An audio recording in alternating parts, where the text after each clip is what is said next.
Hey guys, so I thought I would shoot a video really quick. Ben and I just went and saw A Quiet Place, and that movie is really good.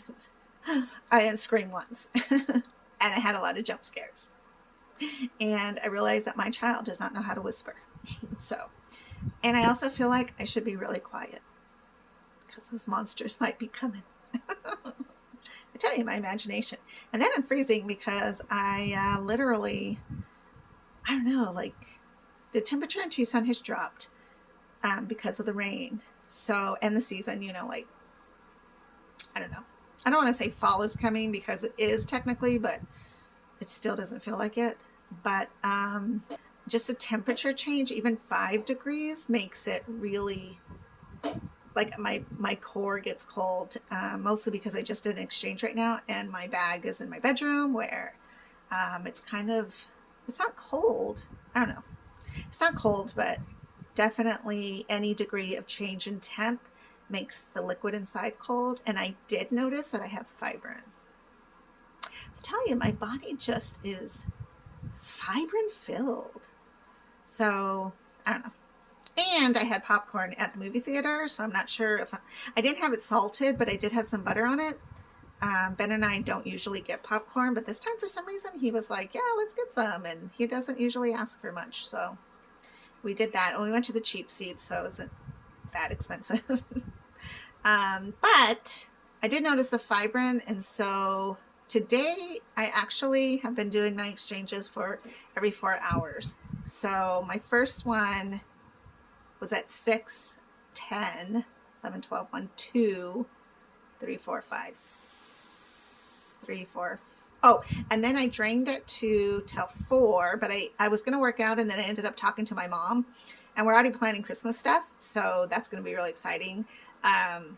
We go to these cabins up near where my brother lives, and it's just super fun because all the cousins get together, all the family gets together, and we just have a really good time. So definitely we were looking for those videos.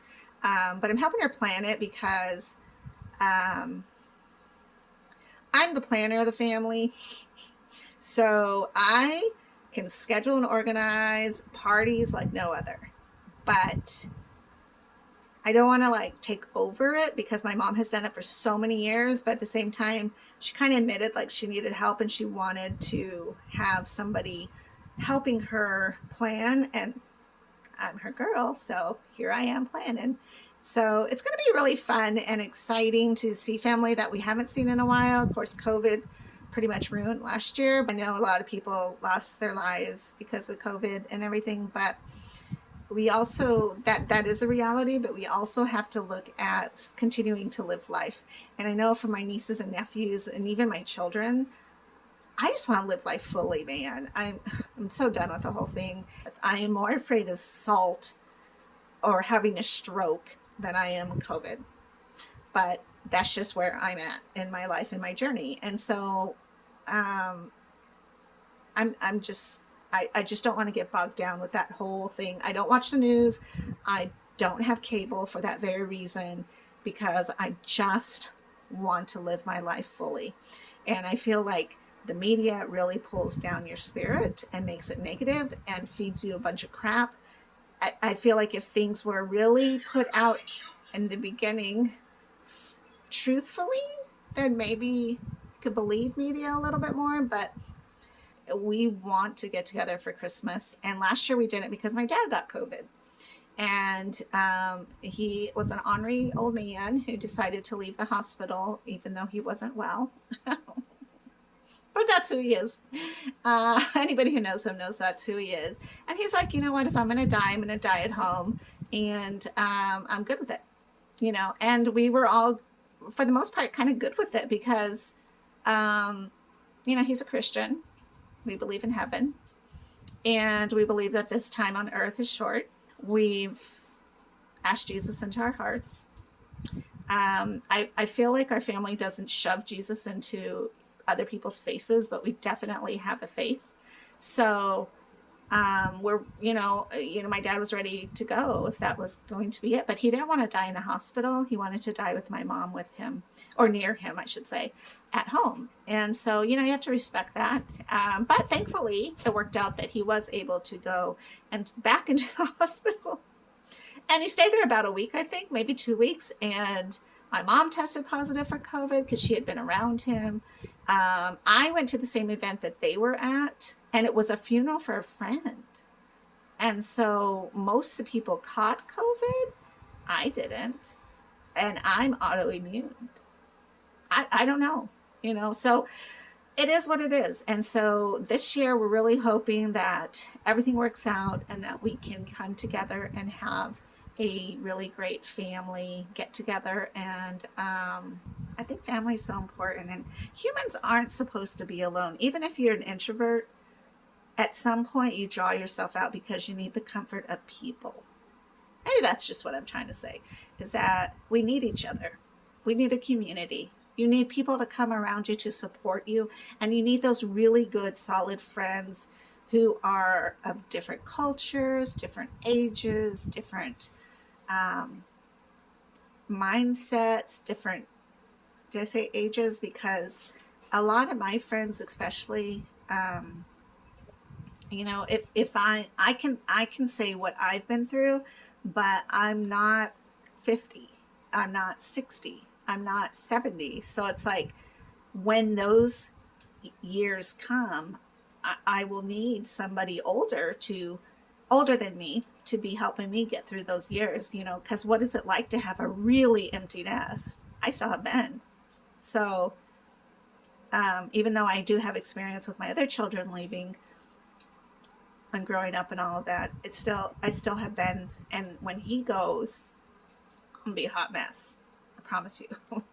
I have to borrow my brother's children because I don't know. Maybe that's why grandchildren are there.